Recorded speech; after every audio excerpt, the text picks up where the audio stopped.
Your story is not the story.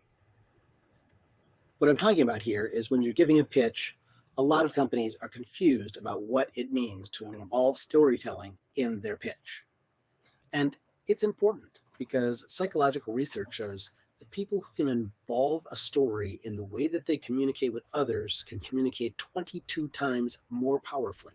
That means people will remember what you're saying, they will understand what you're saying, and they'll be more likely to invest in your company. One of my startup heroes, Ash Moira from Lean Startup, is famous for saying, "Your product is not the product." Well, here, when we say the story is not the story, it's really sort of the same message. In a 5-minute pitch, the product should be no more than 60 seconds. A lot of startup founders, especially if they're inventor types, are all excited about the technology and the product, but we're not investing in products. We're investing in companies that can grow and scale and be acquired, or IPO. It's a very different thing. So startups are often confused when we tell them to include the story in their pitch. And sometimes they think they need to talk about their grandmother having cancer or something, or tacking on a story in the front of their deck to sort of say how this is meaningful to them or what their inspiration was for the company. But really, that's not so important, especially if it takes up a minute or minute and a half and it takes away from your telling the real story that needs to go on in your pitch.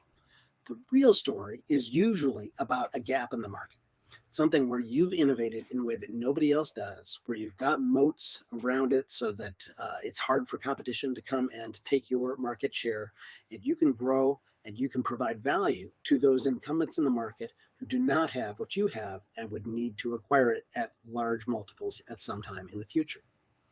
So a typical story is going to involve a number of things. And before I talk about those, let me just say we're not dogmatic about this. And if this was just sort of a rote, cookie cutter type of thing, it would be so easy. But it's not. And in fact, every story should be told in its own order to make it convey what it needs to convey in the most effective way. Sometimes, for example, I've got the exit toward the end here. So I've seen people start with the exit strategy, talking about that gap in the market and using that as sort of a way to lead into telling the story. That can be a great technique.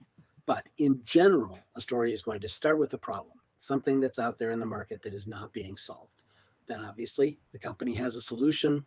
And then we want to know, why is that a solution truly a customer value proposition? Why do customers benefit from buying this product? Then we want to know the competition, the market, and importantly, the go-to-market strategy, which is one of the largest risks, especially in SaaS or enterprise software. We want to know the finances, the pro forma. We definitely want to know the exit strategy. How are we going to get our money back as investors? And then we want to know the team, their qualifications, their urgency of getting towards that exit, and then, of course, the ask. So it's not a checklist. It's something that should be woven into a compelling and smoothly flowing narrative. The more you practice it, the more you can get into the sort of a flow, and the more your audience can understand and absorb what you are trying to communicate.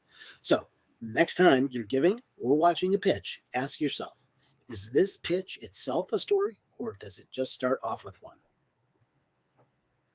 If this is useful to you, join Rocky's Venture Club and learn more. We have awesome education programs for both angel investors, small VCs, and entrepreneurs. Visit rockysventureclub.org.